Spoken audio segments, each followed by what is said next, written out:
A Pensar Más con Rosa María Palacios.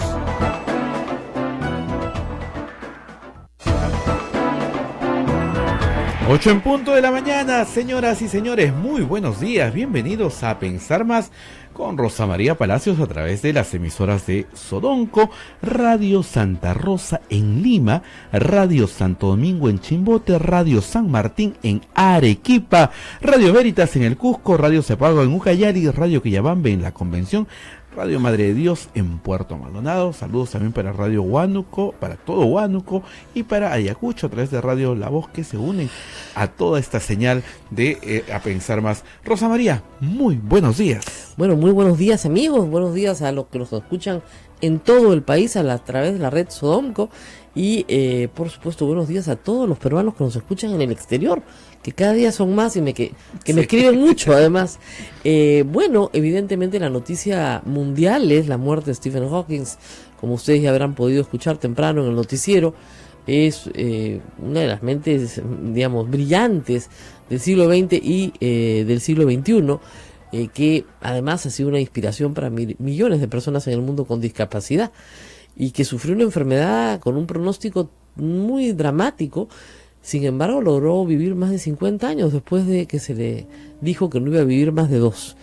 El ELA es una enfermedad terrible, pero finalmente él pudo lograr hacer de su vida una gran vida y contribuir a la ciencia de una manera extraordinaria. Acá regresamos a asuntos menos celestiales y vamos a los asuntos preocupantes también. Así es. Bueno, Barata, como ustedes saben, ha seguido hablando, no es que haya seguido hablando, habló mucho, habló durante 5 horas con los fiscales peruanos. IDL Reporteros ha conseguido los audios completos, es decir, las 5 horas de manifestación de Barata en el segundo día de su testimonio. Recuerden ustedes que el primer día habló hora y media, el segundo día ha hablado 5 horas. En el segundo día estuvo con el fiscal José Domingo Pérez, que conduce buena parte de esta segunda parte de la manifestación después de que el fiscal Mertelo habló. ¿Por qué es importante que el fiscal brasilero esté presente y conduzca el interrogatorio inicial? Porque esto, hay que repetirlo una y otra vez, se hace con Barata como parte de la delación premiada que le está dando a la justicia en el Brasil. Y al estar dando esa delación premiada a la justicia en el Brasil, ¿no es cierto?, no puede poner en riesgo las ventajas que ha obtenido judiciales. Es decir, Barata está condenado a 20 años. Tiene una condena de 20 años. Pero por haber colaborado está libre.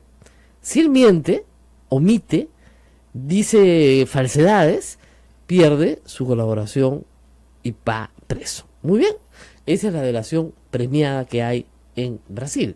Y en este caso ha hablado muchas cosas que en el recojo inicial de la prensa han pasado inadvertidas, pero que creo que son muy, muy interesantes. Y voy por la primera. El señor Barata reconoce que Odebrecht en su historia en el Perú ha desarrollado 76 proyectos de infraestructura, de distinta clase, envergadura, tipo, etcétera, ¿no? Desde represas hasta carreteras, en fin. Pero que de esos 76 proyectos se coimió en 8 para obtener la buena pro. La pregunta que yo me hice instantáneamente fue, ¿cuáles son esos 8? ¿Cuáles son? El fiscal Hamilton Castro, que va pues montado sobre una tortuga al Brasil, porque no quiso ir en marzo, y si hubiera estado presente yo creo que hubiera podido preguntarlo, va a ir en abril, recién a preguntarle, ¿no? Y claro, como no sabe cuáles son esos 8, porque no lo sabe nadie, tenemos que investigarlo, va a tener que preguntarlo por los que ya sabe. ¿Cuáles son los que ya sabemos?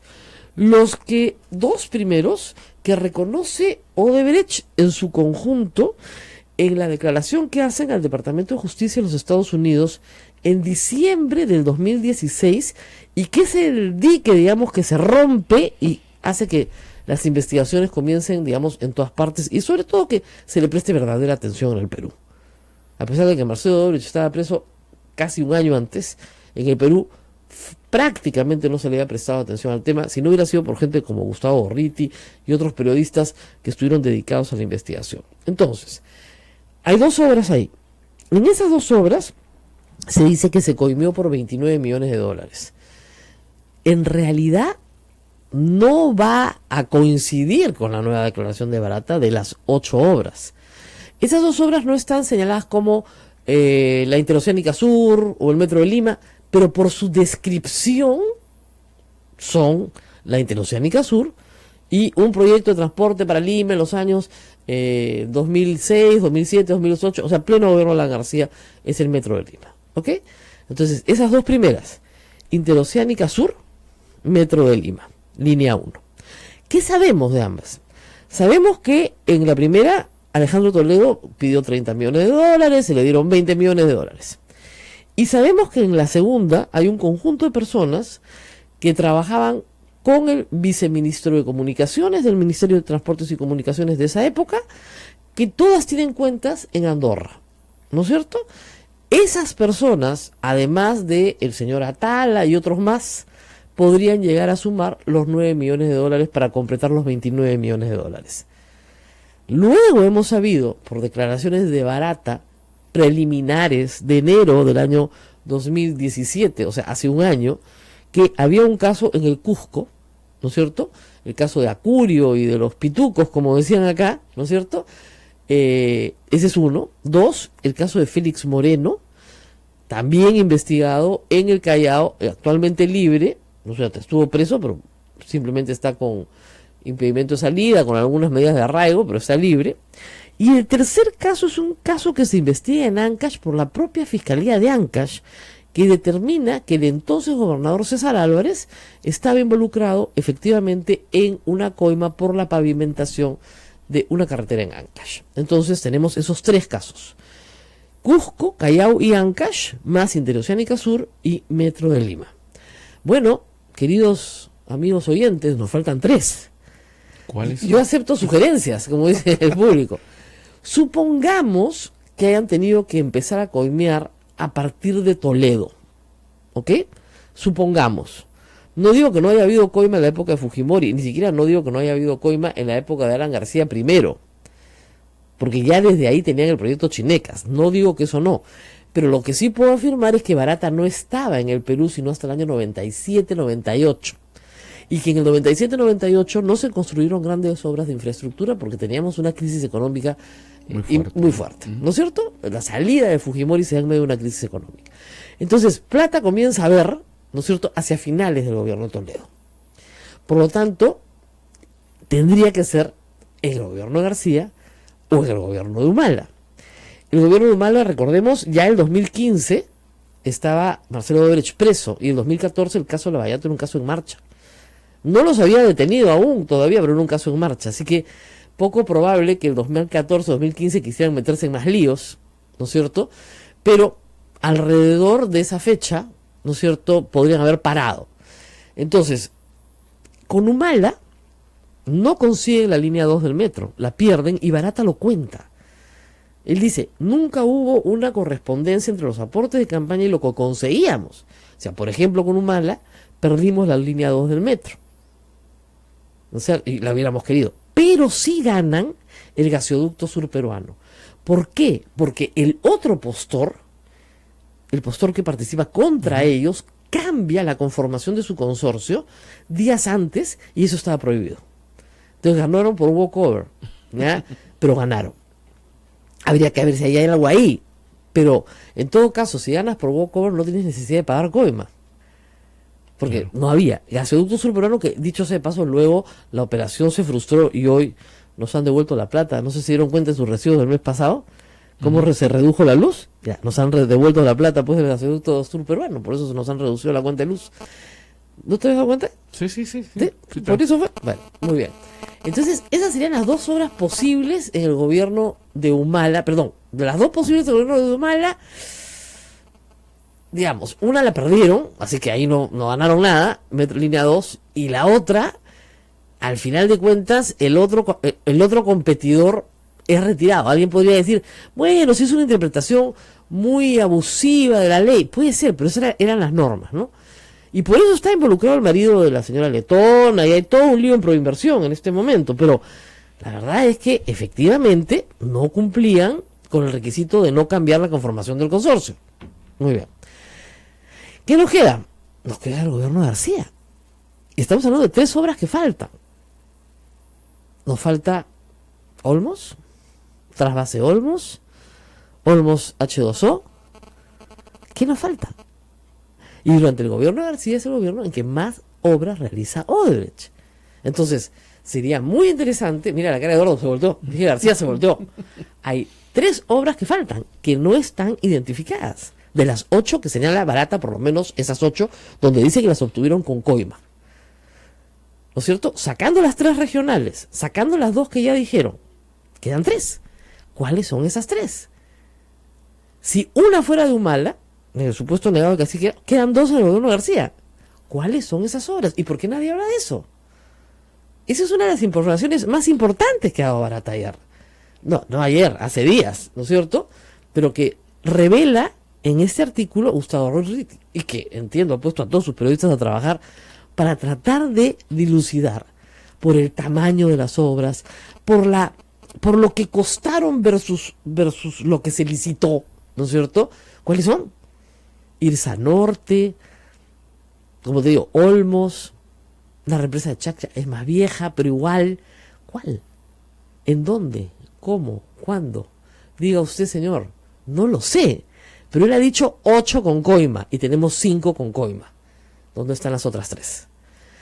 Lo otro que ha dicho Barata, punto aparte, que es interesantísimo, es el tema del financiamiento de la campaña a congresistas. Hace mucho tiempo que se especula que ha habido en el pasado, y que incluso hay congresistas reelectos hoy que fueron financiados con sumas, por supuesto, muchísimo menores. Estamos hablando de, no sé, $50,000, $100,000, $10,000, lo que sea necesario para sus campañas, ¿no es cierto? En ese punto le preguntan claramente por las campañas en el legislativo, y él dice que le ha dado plata a todos los partidos políticos para las campañas en el legislativo. O sea, varios congresistas están metidos también en el lío. No dice nombres, ¿no es cierto? No hay una cantidad de nombres, pero voy a leer exactamente lo que dicen. Le pregunta el fiscal José Domingo Pérez. Ese entorno favorable, ellos buscaban, es lo que Barata le explica, mire, nosotros no queríamos que nos dieran la obra, queríamos crear con las donaciones a los partidos un entorno favorable, que no nos discriminen, ¿no? Que nos traten bien, que compitamos en igualdad de condiciones. Bueno, entonces José Domingo Pérez, el fiscal peruano, le pregunta, ese entorno favorable también se daba a aquellos partidos políticos que tenían presencia en el Congreso de la República del Perú. Respuesta de Jorge Barata, a todos los partidos, a todos.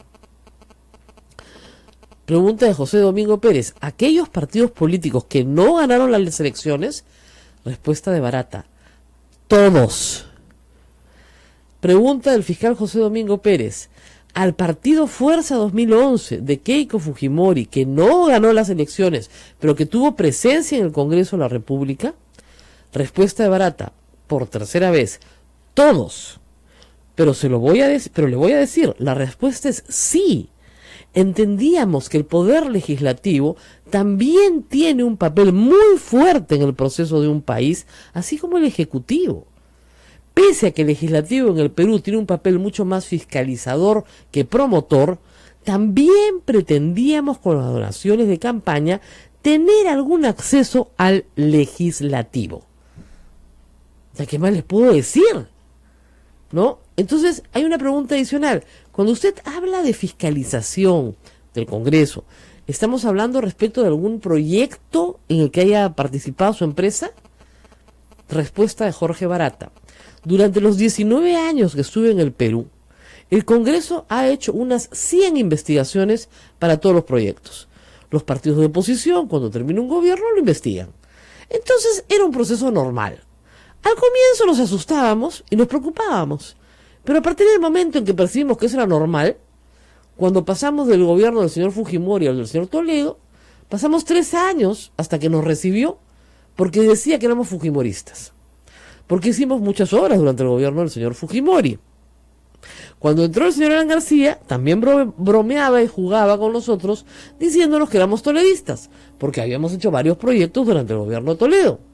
Y la misma cosa pasó con el señor Humala, quien decía que éramos alanistas, que estábamos con el gobierno de Alan García. Las empresas no quieren trabajar un solo gobierno, sino trabajar varios gobiernos en forma continua y continuada, y no ser una empresa perseguida o discriminada, sea por el Congreso o por el Ejecutivo. Esos aportes a las campañas, preguntó el fiscal, ¿buscaban cambiar la percepción de las autoridades del Perú? No sé si la palabra es cambiar la percepción, era simplemente el tema de la percepción, que esta no era necesariamente negativa. ¿Ok? Muy interesante. Vamos a la pausa. ¿Ya? ¿Se quedaron con las ganas de más? ¡Hay más! ¡Hay mucho más! Mucho más. Regresamos después de la pausa.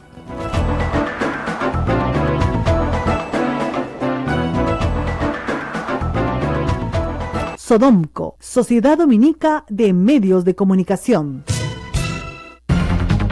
Somos la primera emisora católica del Perú. La primera en llevarte la mejor información, veraz y precisa, desde el mismo lugar de los hechos. Radio Santa Rosa, buenas nuevas en tu vida.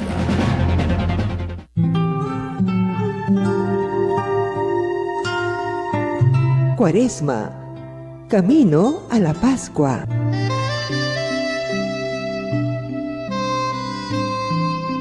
La Cuaresma en el año de la misericordia nos invita a ser misericordiosos. Las obras de misericordia son lo concreto de nuestra confesión. Visitar a los enfermos, dar de comer a quien no tiene comida, cuidar a los abandonados. Porque cada hermano nuestro que debemos amar es carne de Cristo. Dios se ha hecho carne para identificarse con nosotros. Cuando un hermano sufre, es Cristo quien sufre.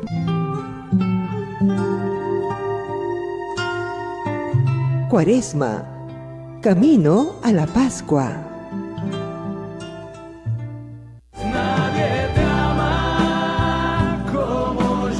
Vive la Semana Santa con fe y recogimiento. Para comprender y acoger generosamente el misterio de nuestra salvación en Jesucristo nuestro Señor, Que vivió, murió y resucitó por amor a toda la humanidad. solo nos pide que creamos en Él y lo sigamos con la alegría de ser hijos de Dios. Participa en la jornada de reflexión en el Centro Recreacional Juan Zócolis Alvarado en San Miguel. El sábado 24 de marzo. Informes e inscripciones en Girón Camaná 158 Lima, teléfono 427-7488. Radio Santa Rosa. Buenas nuevas en tu vida.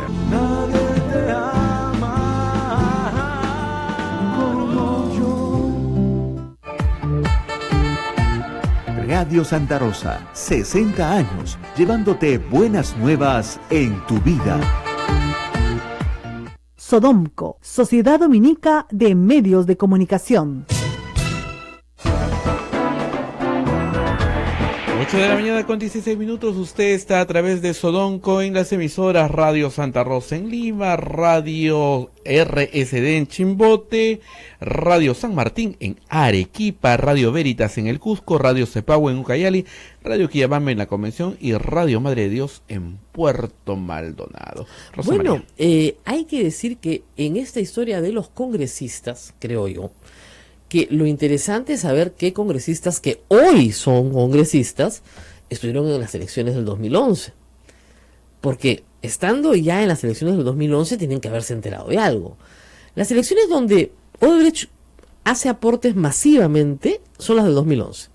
En el 2006 ellos apuestan por Alan García, eso es lo que dice Barata. Y solamente le dan plata a Alba Castro para la campaña de Alan García. ¿Ok? Eso es lo que ha hecho Barata. No le dieron a Lourdes Flores, como dice este señor Cane, para que parece que quiere una colaboración eficaz, pero como decían ayer en el periódico, colaboración eficaz te dan por entregar tiburones, pero no pejerreyes, ¿no? Entonces no había nada corroborado. Pero en la campaña de 2011 todo se trastoca porque hay el encargo de Lula de darle 3 millones a los Humala. Entonces hay que mejorar a Keiko. Entonces hay que darle a todos. Entonces ahí comienza el desmadre, ¿no es cierto? Pero lo que dice Barata es que le dan a estos candidatos, pero también le dan a los partidos. No ha dicho montos ni ha dado nombres.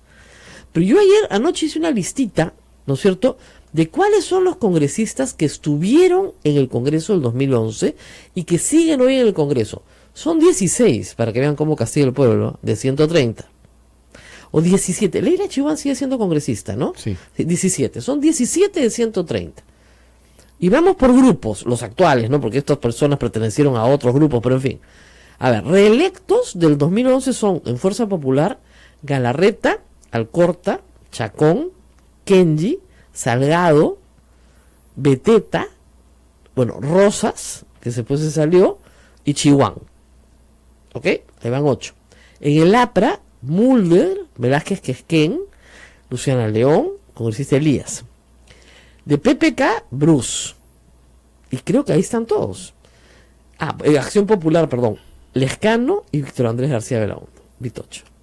Ellos estuvieron el 2011. En 2011. Y han repetido el plato del 2016. Es decir, actualmente son funcionarios públicos.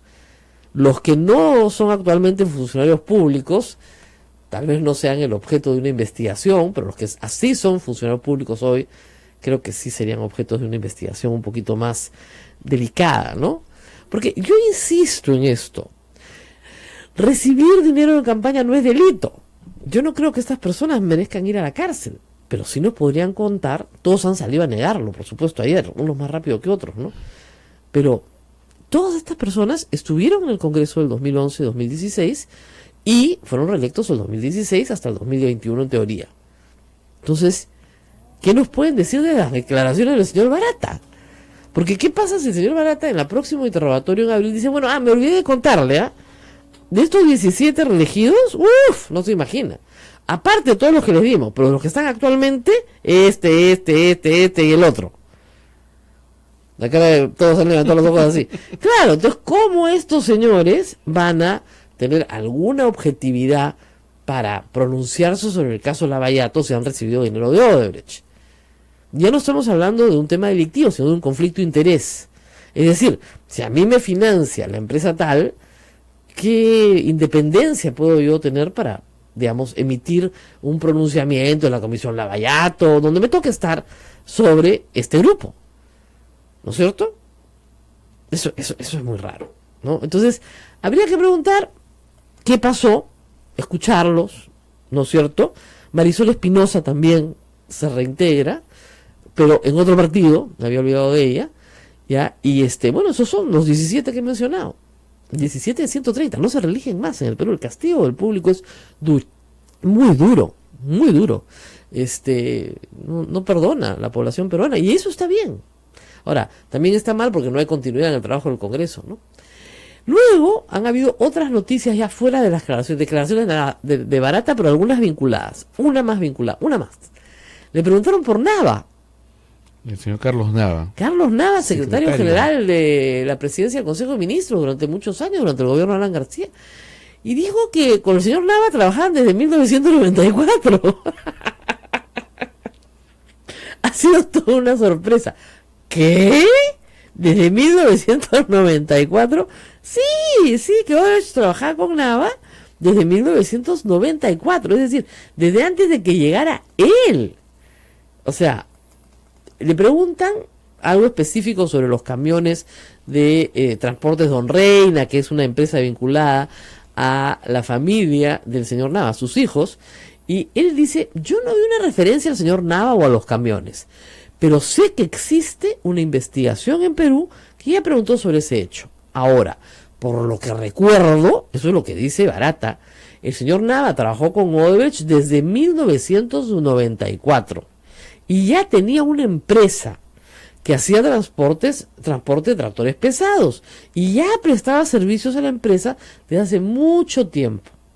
En 1994 tengo la impresión de que el gobierno de Alan García no existía, efectivamente, pues estaba refugiado en Colombia. No tengo ninguna información de que el señor Nava haya sido contratado por un pedido político. No tiene esa información, pero que la relación con Nava era muy antigua, muy antigua. Así que no era cualquier cosa, era una persona, digamos, conocida. Podremos saber más después. Bueno, vamos a seguir hablando de estos temas, pero también hay otro tema importante. La Fiscalía de Lavados de Activos que investiga a Alan García, eso existe, Eso existe, aunque ustedes no lo crean. Nadie lo cree, pero verdad. Hay una Fiscalía de Lavado de Activos que investiga a Alan García, me río porque todos sabemos cómo terminan esas cosas, pues ha pedido nuevamente en su vida, como él ha dicho, un peritaje financiero. No solamente para él, sino también para otros miembros de su gobierno. Se incluye a Hernán Garrido Leca, a Cornejo, a Aurelio Pastor. Y este peritaje financiero, ha dicho Alan García que él lo recibe pues con mucho gusto, que está encantado, que no tiene ningún temor. Estoy segura de que no tiene ningún temor, yo también. ¿Qué temor puede tener? La última vez hizo mención a que el 2013 efectivamente se le había investigado, pero habrá que decir que en el 2013 lo investigó su gran amigo el fiscal Peláez, que contrataron 2 peritos y uno de los peritos tenía carné aprista. O sea, ya el colmo. Y que las cuentas eran las cuentas del gran capitán, porque claro, todo le calzaba perfecto para comprar y hipotecar inmuebles y venderlos, pero no le alcanzaba para comer, para viajar, no le alcanzaba para alquilar un piso en Madrid. ¿Y qué piso? ¿No? Vaya, no era cualquier departamentito, o sea, no. No, todo lo que gasta, o sea, su estilo de vida, sus gastos, sus signos interiores de riqueza, no son consistentes con estas charlitas de $100,000 que da y que tiene la aventura, ¿no?, de vivir de eso. Suerte, pero no sé cómo esté en la calle ahora, debe estar un poco más dura para expresidentes latinoamericanos. Pero el asunto es que, por lo menos, van a hacer el intento de hacer un peritaje financiero para ver si hay un desbalance patrimonial, que no es definitivo para determinar que hay lavado de activos, pero sí para determinar que hay enriquecimiento ilícito, que es otro delito que sí tiene una pena agravada. 8:27, ¿tenemos que hacer pausa o no? Sí, tenemos que hacer una pausa. Y regresamos. Ollanthumal ha escrito hoy un largo artículo en El Comercio sobre, que vale la pena glosar, sobre justicia o abuso. Hoy día Ollanthumal y Nadine Heredia, el día de hoy, cumplen 8 meses presos. No es poca cosa. 8 meses. 8 meses presos, de los 18 que les dieron de preventiva. Prisión preventiva. Lo que revela Ollanthumal, una de las cosas que el público no sabe, es que en estos 8 meses no se ha actuado una sola diligencia en sus casos. Ni una. No los han llamado a declarar en nada el fiscal del caso. En absolutamente nada. En 8 meses. No es que no lo acuse. No. El señor Juárez Atoche no se ha ocupado siquiera de llamarlos a pedirles la hora. Y los tienen presos. O sea, miren. O sea, por donde lo miren, eso es una venganza. Eso no es justicia. Vamos a hacer una pausa, pero regresamos con más. Estamos esperando a una congresista que supuestamente estaba en camino. Ya se va a convertir en una leyenda la congresista acá. Sí. Pero vamos a ver si llega. Vamos a darle la oportunidad. Volvemos.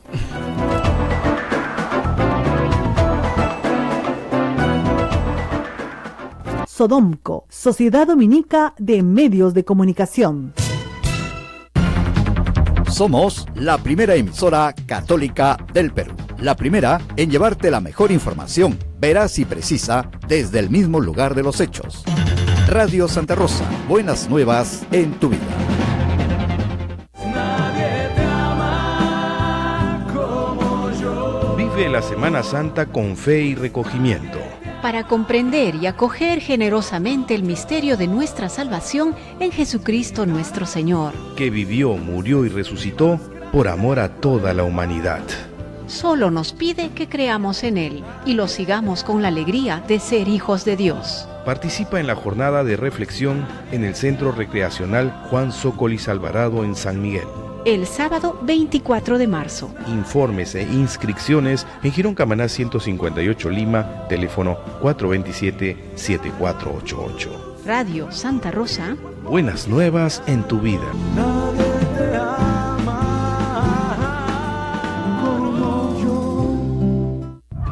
La experiencia nacional e internacional enseña que en casos de terremotos o desastres naturales, las comunicaciones se congestionan. Debemos estar preparados. Lo más importante, mantén la calma, evita llamar y menos insistir. Utiliza los mensajes de texto o la internet para comunicarte. Y si estás en la zona de emergencia, marca el 119 y deja un mensaje de voz. Esta es la comunicación luego de una emergencia. Escribe primero y evita llamar. Mayor información en www.mtc.gov.pe o con tu operador de servicios, Ministerio de Transportes y Comunicaciones. En Radio Santa Rosa, hagamos lío con el Papa Francisco.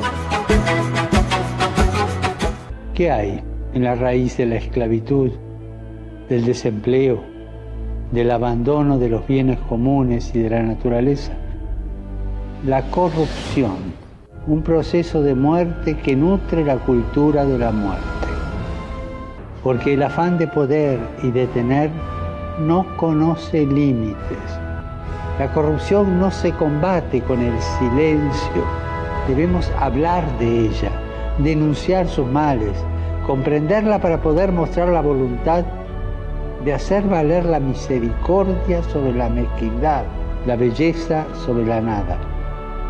Pidamos juntos para que aquellos que tienen un poder material, político o espiritual no se dejen dominar por la corrupción. Gracias, Papa Francisco. Radio Santa Rosa. Buenas nuevas en tu vida. Benedictio Dei omnipotentis, Patris et Filii et Spiritus Sancti, descenda super vos et maneat semper. Santa Rosa, buenas nuevas en tu vida. Sodomco, Sociedad Dominica de Medios de Comunicación.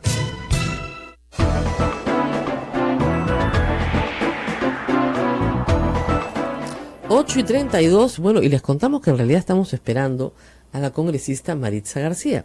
No va a venir, ¿no? No, por nada. No conteste el teléfono.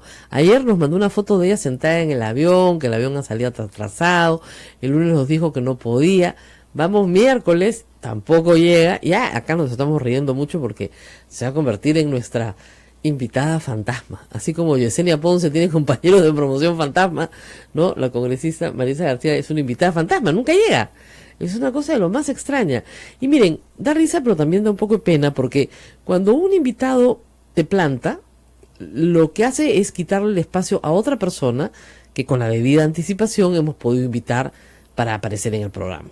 Entonces, nosotros nunca cancelamos a nadie, podemos reprogramar a una persona así, porque hay una emergencia, lo reprogramamos para otro día, pero no hacemos esto, ¿no?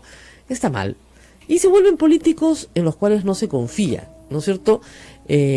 Muchos años me han preguntado, ¿por qué siempre invitan a los mismos a veces en la televisión? Porque son confiables. Entonces, ¿qué pasa? Que si los llamas, sabes que van a venir, que no te van a plantar y que si tienen una emergencia te van a avisar con la debida anticipación. Por eso es que ustedes ven las mismas caras, porque los productores quieren tener gente que sí va a salir al aire, no gente que de repente no aparece. Mientras más informal es el partido, mientras más informal son los políticos, menos posibilidades tengan que cumplan con sus obligaciones. Entonces, ¿qué hacen? Le quitan el sitio a otro que sí podía venir. Entonces, ese es todo el problema. Y no vienen porque deben tener miedo a algo, supongo No yo, sé, ¿no? terror. Yo ya empiezo a pensar. No, además me dijo que venía de todas maneras. Me encontré la semana pasada en la República y me dijo que venía encantadísima. Ella está revisando su WhatsApp, a las 8:31 lo ha abierto, pero sabe del mensaje y no lo lee, ¿no? No lo lee. Ahí digo, congresista, la estamos esperando y nada. Y ayer me dijo, bueno, sí, ya me quedé, de nada servía llegar tarde. La esperamos mañana, tarde. Perfecto, me dice, perfecto. Perfecto, ¿no? Nos vemos mañana, perfecto. Es perfecto, no voy a ir. Perfecto, no voy a ir. Me dicen algunas cosas. Manuel Dambert entró en reemplazo de Javier Díaz Canseco. Sí, en el Congreso pasado completó el periodo de Javier Díaz Canseco, pero no participó en la campaña del 2011. Y parece que me olvidé de mencionar a Héctor Becerril. Efectivamente, él fue elegido el 2011. En esa época no gritaba tanto como ahora, pero efectivamente estuvo en esa campaña. Lo que dice claramente Barata es que le dan plata al partido Fuerza Popular y que el partido utiliza esa plata como mejor le parece. Entonces, para la campaña de Keiko y para la campaña del partido, lo cual es muy, muy interesante, la verdad. Es muy interesante seguir leyendo a Barata, por supuesto. Pero regresemos al tema de Ollanta Humala. Ha mandado, como les contaba, una carta larga hoy al Comercio. Cuenta que efectivamente él, digamos, en pocas líneas se los digo, insiste en que no recibió dinero de Odebrecht, lo cual es poco creíble, pero que dice una cosa que es verdad, que al principio ellos eran los únicos, él y su esposa, los únicos culpables, y que todos los políticos pedían cárcel y aplaudían que se los llevaran detenidos, pero que hoy, cuando todos están siendo sindicados por una persona que se guardó durante muchos meses información, todos están sindicados, entonces ahí sí hay que aplicar la ley, no es delito, la prisión preventiva es residual, no se puede aplicar para todos, etcétera. Yo espero que pronto el Tribunal Constitucional emita una sentencia antes de que finalmente lo terminen de destruir, ¿no es cierto?, entre ellos mismos, y que tengamos una sentencia sobre el habeas corpus planteado por la defensa de Ollanta Humala y Nadine Heredia. Lo que pasa es que si siguen así, van a cumplir 18 meses de prisión sin acusación fiscal. Pueden prorrogarlo, pueden extender. Sí, claro, porque 18 meses más. Sí, por organización compleja. Oiga, pero somos dos nomás, los únicos detenidos. Es complejísima la organización. Entonces, Ollanta Humala en este artículo señala una lista de cosas que son ciertas. No señala todas, obviamente, porque se está defendiendo, pero señala una lista de cosas que son ciertas. Primero, que hay testigos falsos, probadamente falsos. Segundo, que a ellos una de las pruebas contundentes de su fuga es dar un poder para que sus hijas viajen. Otra es que sus hijas viajaron a un curso de inglés, del cual regresaron. Otra prueba es que su esposa viajó a la FAO, del viaje del cual regresó. Él dice, en 30 años de la historia del Perú, soy el único presidente que se ha quedado a vivir en el Perú, porque no tenía dónde irse a vivir. Y soy el único presidente preso terminado su mandato, inmediatamente terminado su mandato. O casi inmediatamente, un año después. Menos de un año después, ¿no? Porque tienen 8 meses presos, no había cumplido ni un año fuera del poder. Los metieron presos el 14 de julio, efectivamente, no había completado ni un año fuera del poder. Estaba por completarlo. Entonces, el texto de Humala, que como repito es largo, pero sí hay una queja ahí sentida, porque evidentemente dice que su familia está destrozada, pero que no están librando la lucha en igualdad de condiciones, ¿no es cierto? Porque primero, a los demás no los han metido presos, a ellos sí, entonces no están en igualdad de condiciones, y que durante 8 meses no han sido convocados a ninguna diligencia en el proceso de lavado de activos. A ninguna. Están presos por un proceso de lavado de activos y no han sido metidos presos, no han sido convocados a ninguna diligencia. El título del artículo publicado en el diario El Comercio, me sorprende, pero en fin, es Justicia o Abuso por Ollanta Humala Caso. Dice, en esta venganza y odio no se han metido solo conmigo, sino que en la práctica han descabezado a mi familia. Que eso es lo que más le duele según los testimonios de las personas que lo han ido a visitar. Que él está acostumbrado a la vida de cuartel y que no tiene problema. El problema es que su esposa esté presa y que sus hijos estén solos a cargo de tíos y de la abuela, que finalmente no son sus padres, ¿no? Y que además sus hijos efectivamente están sufriendo mucho con esto, ¿no es cierto? Les voy a leer parte, ¿no es cierto? Dice, nosotros no estamos investigados por temas de corrupción ni entrega de coimas. Ninguna obra del gobierno nacionalista ha sido manchada por el caso Lavallato, como diríamos, hasta ahora, porque me faltan 3, por más que han existido intenciones subalternas de hacerlo.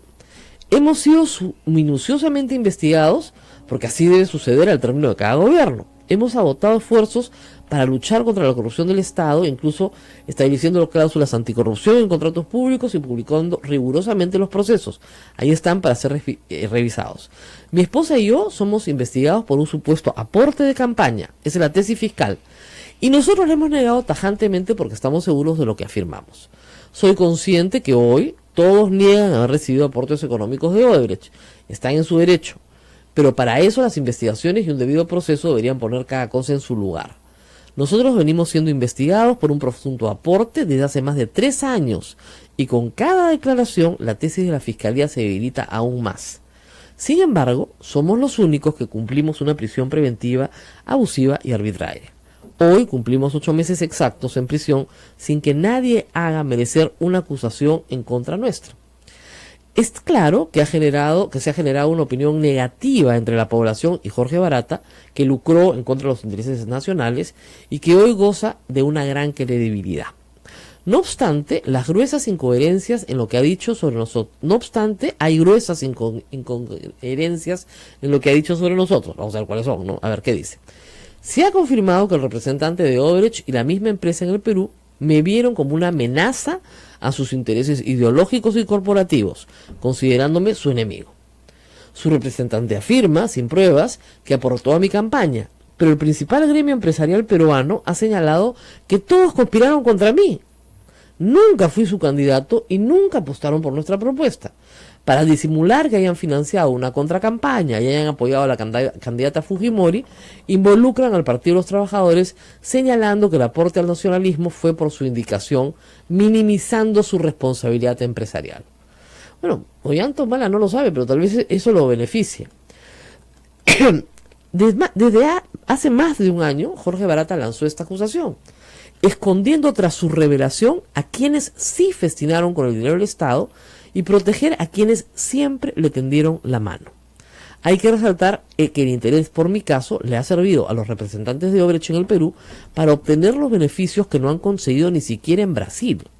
Libertad incondicional para todos los funcionarios que trabajan en el Perú, la libre disposición de su patrimonio y una patente de corso para no ser incriminados penalmente por lo que digan. Sin embargo, no midieron que las investigaciones de diferentes fiscales y periodistas los llevarían irremediablemente a delatar a sus amigos. Es decir, lo que Ollanta-Humala está diciendo, Jorge Barata nos acusa a nosotros, protege a sus amigos, consigue una inmunidad que nadie tiene, pero gracias a la investigación periodística y fiscal han tenido que delatar a sus amigos. Esto ha provocado, dice Humala, una histeria colectiva, porque a la clase política tradicional y a sus empresarios cercanos se les ha visto el fustán, entre comillas.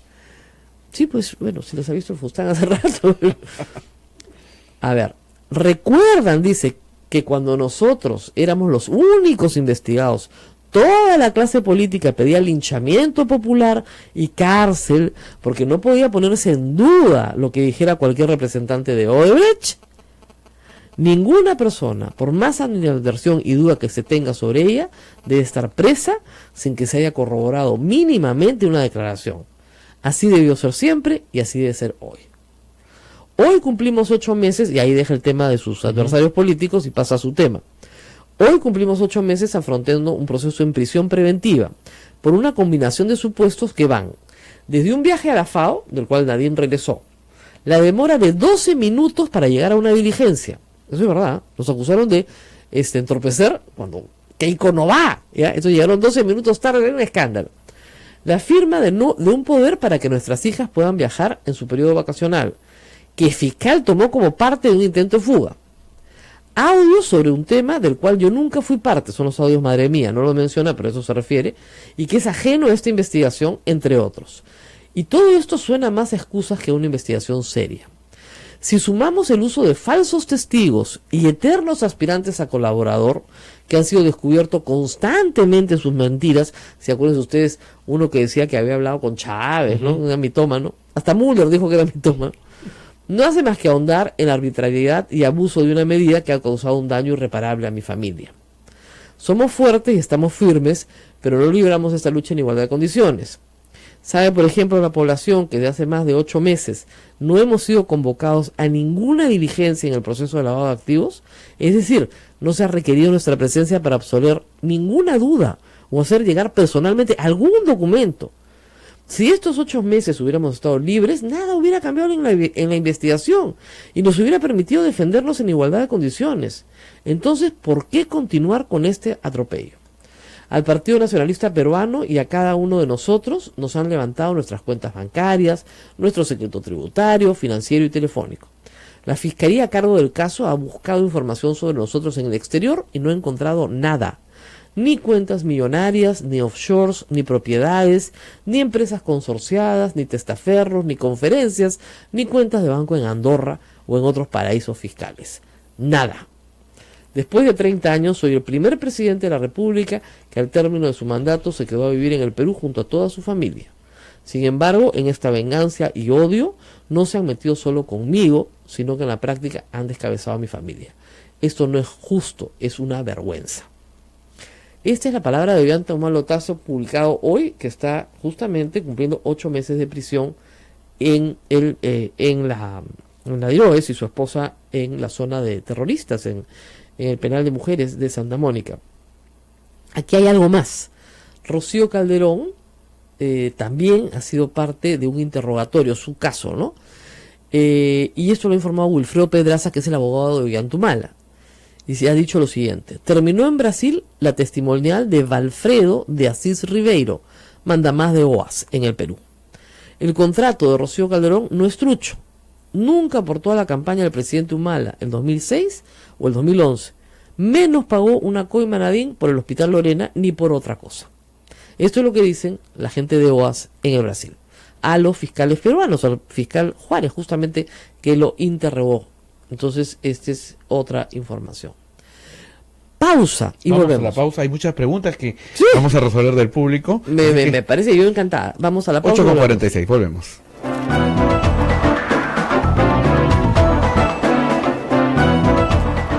Sodomco, Sociedad Dominica de Medios de Comunicación.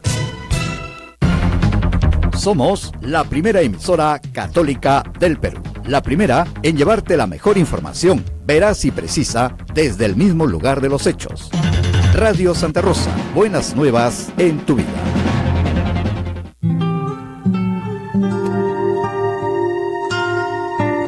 Cuaresma, camino a la Pascua.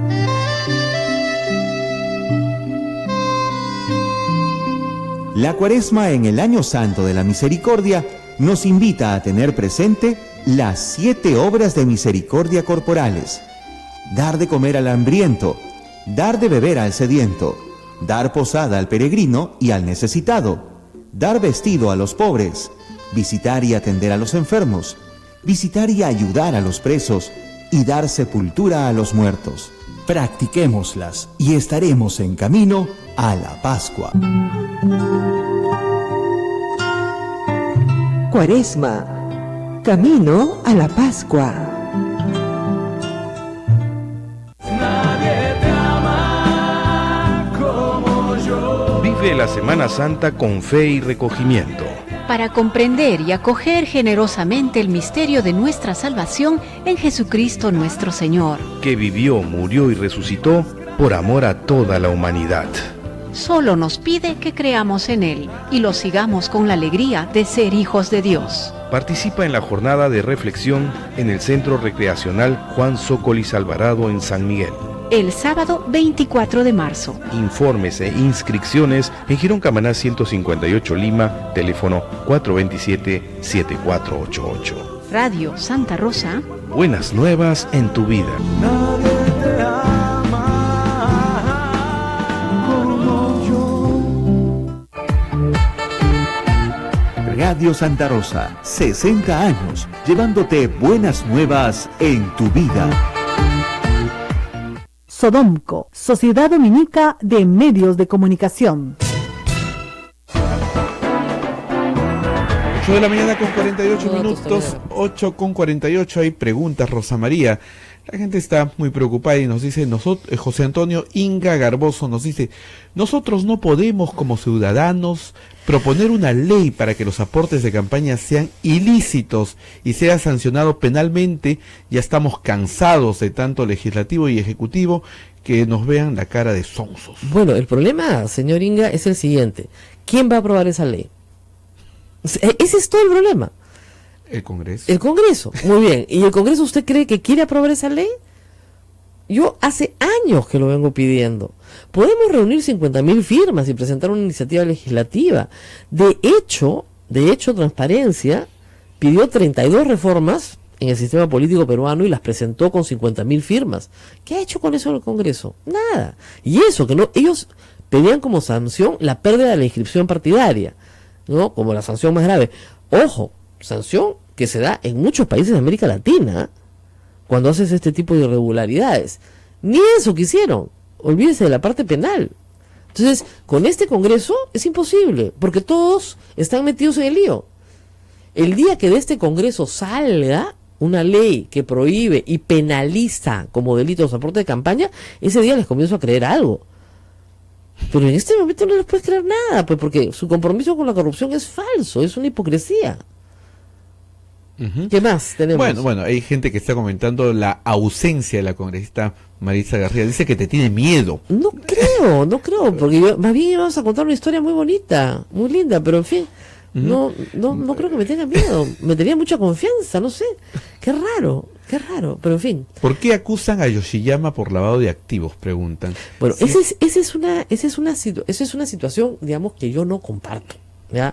Ahora, los fiscales tienen su manera de trabajar, yo no la comparto y eso no la hace peor o mejor. El tema es el siguiente, miren, el lavado de activos es un delito que tiene una pena grave, ¿no es cierto?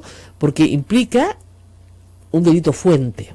El delito fuente puede ser narcotráfico, puede ser trata de mujeres, venta de armas clandestinas, tala ilegal, pesca negra. Es decir, cualquier actividad ilícita criminal, de crimen organizado. Normalmente de crimen organizado, ¿ok? Pues sicariato, en fin. Entonces, ¿qué pasa? Ya lo he explicado. Una persona o un grupo de personas obtienen una ganancia ilícita, pero no la pueden gastar porque si la gastan, ¿no es cierto?, se hacen notar. Entonces tienen que meter ese dinero en la economía sin que nadie se dé cuenta. Eso se llama lavar, ¿ok? Porque hace que un dinero sucio sea blanco, ¿no es cierto? Sea limpio. Blanquear el dinero. Blanquear el dinero. De lo blanco a lo negro, yo sé que es un estereotipo, pero a lo que está sucio lo limpias. ¿Y cómo se hace eso?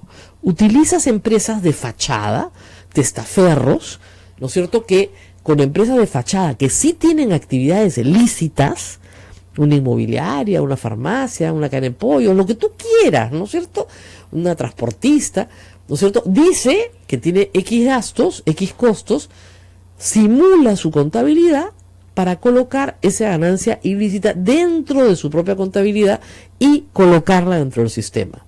¿Eso lo hace a cambio de qué? Lo hace a cambio de obtener, evidentemente, una ventaja, ¿no es cierto? Gratis no lo va a hacer, algún tipo de ventaja. Y luego eso revierte al auténtico mafioso de la forma en la que el auténtico mafioso quiere que revierta. ¿Ok? Eso es lavado de activos. Recibir donaciones de campaña no tiene las circunstancias establecidas para que haya el tipo penal. Es decir, esta es una empresa que hace actividad lícita, Odebrecht, pero tiene una caja para coimear. ¿Ok? De esa caja para coimear saca plata para las campañas políticas. ¿La procedencia es ilícita? No, porque esa caja que tiene para coimear sí es para realizar una actividad ilícita, pero dar el dinero de campaña no es en sí una actividad ilícita, porque procede de una actividad lícita que es construir. Es una empresa constructora. Entonces, ¿cuál es el delito fuente? No hay delito fuente. No, es que es una organización criminal. No es una organización criminal en la medida que además en las fechas en que se otorgó el dinero, los receptores no tenían cómo saberlo. Cuando hay lavado de activos, el mafioso, ¿no es cierto?, le entrega a un testaferro que sabe de esta relación ilícita, puede no saber el delito fuente. Es más, en nuestra legislación no se pide que se identifique el delito fuente. ¿Ya? Puedes no saberlo, pero sabes que hay un delito fuente. O sea, sabes que el dinero es ilícito. ¿Ok? Y luego tú tienes que reponer el dinero de alguna forma, porque estás blanqueándolo. Entonces, lo que nuestra legislación dice, no puedes ocultar, esconder, guardar para otro. O sea, hay un ocultamiento. Este dinero no se ha ocultado, se ha gastado en una campaña. No se ha guardado para devolvérselo después. Reitero, para que tenga la figura clara, lavado de activos es el caso de Maiman con Toledo. Redondo. Delito fuente, cohecho, ¿no? Le pagan una coima a Toledo. Toledo no puede guardar 20 millones de dólares sin que se den cuenta. Los tiene que blanquear. ¿Cómo los blanquea? Los mete a las cuentas de Maiman. Maiman crea empresas offshore en Costa Rica, que las pone a nombre de la suegra de Toledo. Y la suegra de Toledo compra casas en el Perú. Toledo dijo, bingo, el círculo está completo, no tienen cómo chaparme. Y lo chaparon, pues, porque el cuento de la suegra era malazo, pues, ¿no? O sea, no sabe hacerla, para empezar. Hay otras que sí lo saben hacer. Silvana Darrigo nos dice, Vitocho está diciendo que en caso de que Vizcarra quiera renunciar, necesita la aprobación del Congreso. ¿Es cierto esto o es que se están adelantando a que el Congreso modifique la ley para que así sea? Bueno, a ver, la esclavitud la abolió Ramón Castilla, ¿ok? Si el señor vicepresidente no quiere ser presidente, no lo pueden llevar encadenado a ser presidente. ¿Entienden ustedes? En el sector público, efectivamente, Cuando tú renuncias y no te aceptan la renuncia, tú puedes dejar, digamos, con cargo a rendir cuenta tu puesto, porque no se te acepta la renuncia, ¿por qué? Porque tienes que rendir cuenta del puesto. ¿Ok? Entonces dices, perdón, yo renuncio a partir de esta fecha, pues usted no me puede obligar a trabajar, con cargo a rendir cuenta. Pero si usted no ha entregado el cargo, yo no he entregado el cargo porque usted me impide entregar el cargo, yo lo quiero entregar. Incluso puedes llamar a la policía, hacer una constatación policial, decir que tú quieres entregar el cargo, porque hay un principio superior que se llama esclavitud. No, es que le vamos a pagar por trabajar. Bueno, servidumbre, yo no quiero trabajar acá. Tengo derecho a no trabajar. Así de simple. Natalia Barumin nos dice, ¿cómo se desafuera a un congresista? ¿Qué motivos se necesitan? Mira, normalmente se necesita una investigación fiscal o una solicitud. Hay dos formas, ¿no? O sea, cuando es delito flagrante, imagínense ustedes, un congresista mata a su esposa delante de todo el Perú, un ataque de rabia, emoción violenta, o una congresista mata a su esposa, como quieran, ¿ya? Y lo ve todo el mundo, es flagrante. Entonces la policía la detiene y no la pueden entregar a la fiscalía, la tienen que llevar al Congreso, según la Constitución. Tiene inmunidad de arresto. Entonces se le lleva al Congreso y en las 24 horas siguientes el Congreso vota y la pone a disposición del Poder Judicial. Y ese voto es para desaforarla. Eso es cuando hay delito flagrante. Cuando no hay delito flagrante, hay dos posibilidades. Que la Corte Suprema pida, a solicitud del juez que está investigando, pida el desafuero. ¿No es cierto? El Congreso vota, se solicita y sale. La otra posibilidad es que no haya una investigación en curso, sino que el Congreso descubra la actividad delictiva de uno de sus miembros. Entonces, el Congreso, al descubrir la actividad delictiva, solicita a la Fiscalía que intervenga, pero para hacerlo tiene que levantarle el fuero al congresista. Entonces, vota y lo desafuera. Han habido varios casos de desafuero en nuestros congresos en los últimos 18 años. No uno, varios. El congresista Naya, conocido como el congresista como Pollo, la congresista Canchaya, ustedes te acuerdan del PPC, en fin, el congresista, el de Puno, que había atacado sexualmente a una menor de edad, en fin, hay varios, y que han sido desaforados. Así es. Bien, también nos dicen que la congresista no ha venido seguro porque el líder de los Avengers la recomendó a la congresista que no nos venga a ver. No creo, si Kenji nos ama. No creo. Kenji va siempre a rezarle a los restos de Santa Rosa. De verdad. Le gusta eso. Por lo menos fue a visitar los restos de Santa Rosa el año pasado. Entonces está ahí, por lo menos. Más preguntas. A ver. ¿Vizcarra podría adelantar las elecciones si asume la presidencia? No, tendría que renunciar. La única forma, no. Miren, esto es bien sencillo. Si él asume la presidencia, ¿ok? Él asume la presidencia y si él no quiere ser presidente, renuncia y asume Mercedes Arauz. Y si ella no quiere ser presidenta, asume el presidente del Congreso. Y si él asume, ahí se convocan a nuevas elecciones. Solamente con el presidente del Congreso. Nada más. Si él asume, no hay nuevas elecciones. ¿Por qué crees que los fujimoristas, los apristas, los de Acción Popular están desesperados porque asuma Vizcarra? Quieren deshacerse de Kuczynski, pero que no haya nuevas elecciones. Ese es su escenario idílico. Ahora, parece ser, por los mensajes que van dando los pepecaucistas, que ya Vizcarra habló con ellos. Gilbert Violeta ha dicho, ya hablé ayer con él, o sea, anteayer, y permanece leal y fiel trabajando con el presidente. Bueno, qué pena que no lo tuitee, ¿no? Pero, en fin, ¿no? Todo es un misterio, todo es un enigma. También están preguntando, ¿por qué han usado el tipo penal de lavado? Bueno, todos me preguntan eso, es que yo tampoco lo entiendo. En lugar de corrupción, ¿no? Bueno, es que fíjense, en el caso de Toledo, sí había lavado y cohecho, habían las dos cosas, o sea, corrupción, coima. Cohecho es coima, ¿ok? Entonces, sí, estaba clarísimo. En el caso de Susana Villarán, probablemente haya lo que se llama cohecho pasivo. Es decir, no se pide una coima, sino que se acepta un donativo en el momento en que hay un contrato.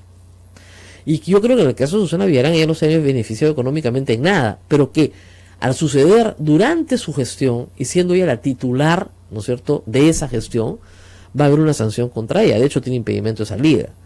¿Ya? Esos son los dos únicos casos en los cuales yo encuentro que puede haber cohecho, pero más no lavado de activos. ¿Qué pasa? Que como delito, recibir dinero de campaña no es delito, había que ponerle un tipo penal que tuviera dos características.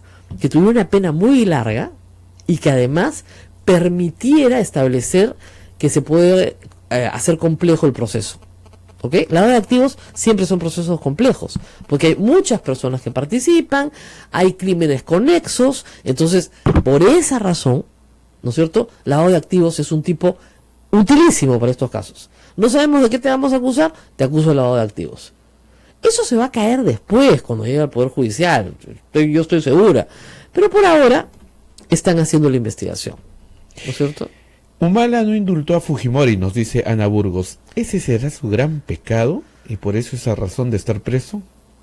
No, yo creo que es más una venganza aprista, ¿no? Alan García lo odia y sobre todo a ella con toda su alma. Dedicó 3 años de su vida a destruirlos, a ponerles chapas, a maltratarlos. Y ellos, al igual que Kuczynski, no supieron responder.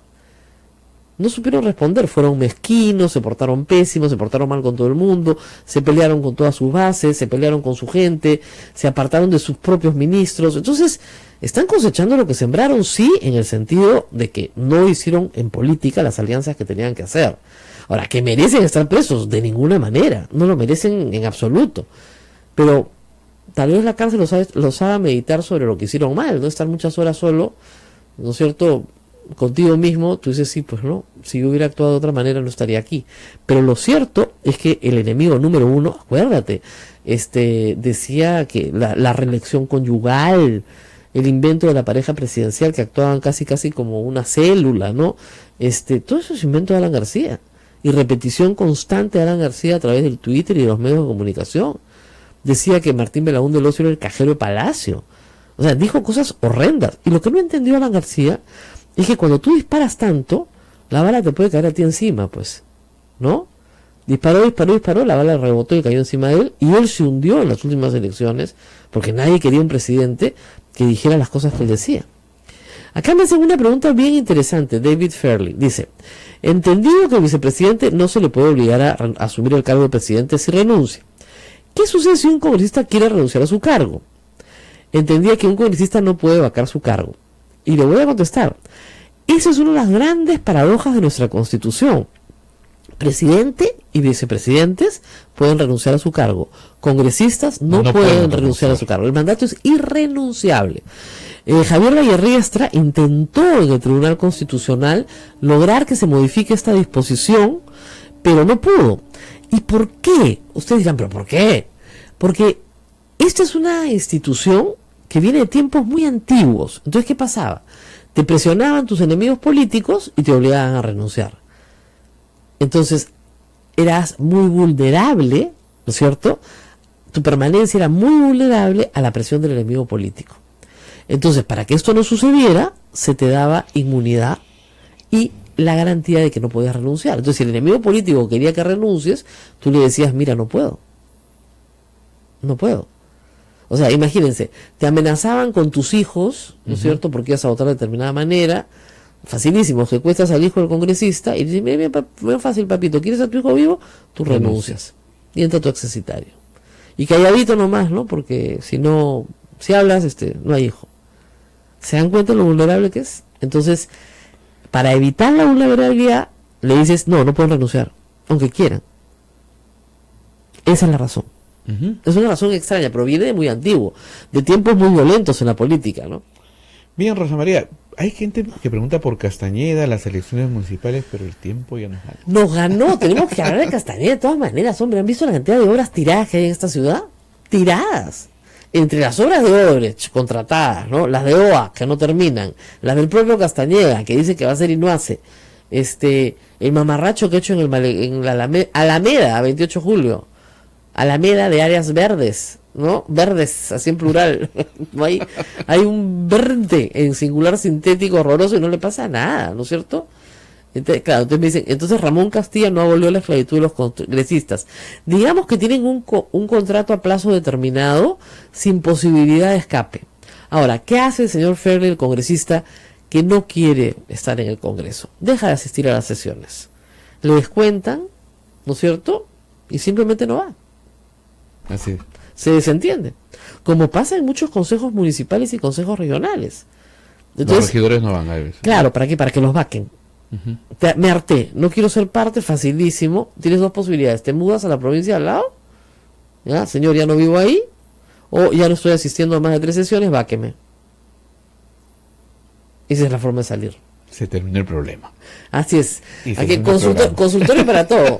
Bueno, tenemos que hablar de Alejandro Toledo también. Hemos estado llamando a su abogado Heriberto Benítez, de estar muy ocupado en diligencias esta mañana, porque, bueno, ya parece que hay, sí, ahora sí, Está un proceso en marcha. de extradición. Un proceso de extradición en marcha. Por lo menos ya salió de la Corte Suprema. Ahora tiene que ir al Consejo de Ministros. Del Consejo de Ministros, de verdad, Ministerio de Justicia, y de ahí al Departamento de Justicia de los Estados Unidos. Departamento de Justicia de los Estados Unidos, al juez competente en California.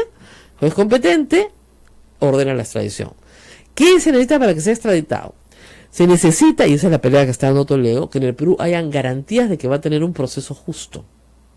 Entonces, si el juez de California ve el tratamiento a Ollanta Humala y a su esposa, el tratamiento a todos los que tienen prisión preventiva por las puras albóndigas y que no se les sigue un juicio o que no están acusados, caso de la banda del MTC, caso de los empresarios constructores, todos están presos, no hay una diligencia, nadie los acusa. Si eso lo ve el juez de California y dicen, no, en el Perú primero te meten preso de 18 meses o te meten 36 meses presos y después preguntan, no va a autorizar la extradición. A eso están apostando. Y si no autorizan la extradición, fuimos. O sea, Toledo tiene todos los bienes incautados, pero no va a haber juicio nunca. Hasta que prescriba. ¿Cuánto podría demorar? En el caso de Fujimori demoró 22 meses, me parece. Sí, podría demorar 2 o 3 años, pero acuérdense que acá, ¿a qué está jugando también Toledo? A que todo prescriba. Así es. O sea, el delito para Toledo termina en el 2008, me parece que es el último pago que le hacen, ¿no? Es un delito de ejecución continuada, le van pagando en el cohecho, ¿ya? Ese delito termina en el 2008. Estamos en 2018. Han pasado 10 años.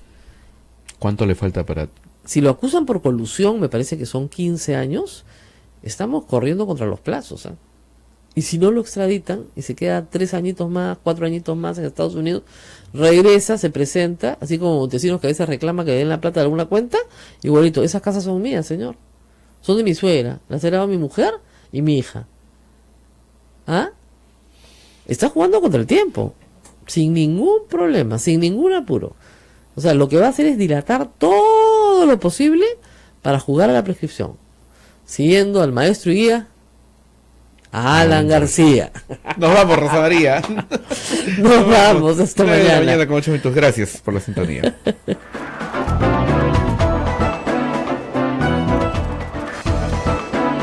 Hasta aquí, A Pensar Más con Rosa María Palacios. Este programa fue producido por la Sociedad Dominica de Medios de Comunicación, Sodonco. Radio Santa Rosa, buenas nuevas en tu vida. Nadie te ama como yo. Vive la Semana Santa con fe y recogimiento. Para comprender y acoger generosamente el misterio de nuestra salvación en Jesucristo nuestro Señor, Que vivió, murió y resucitó por amor a toda la humanidad. solo nos pide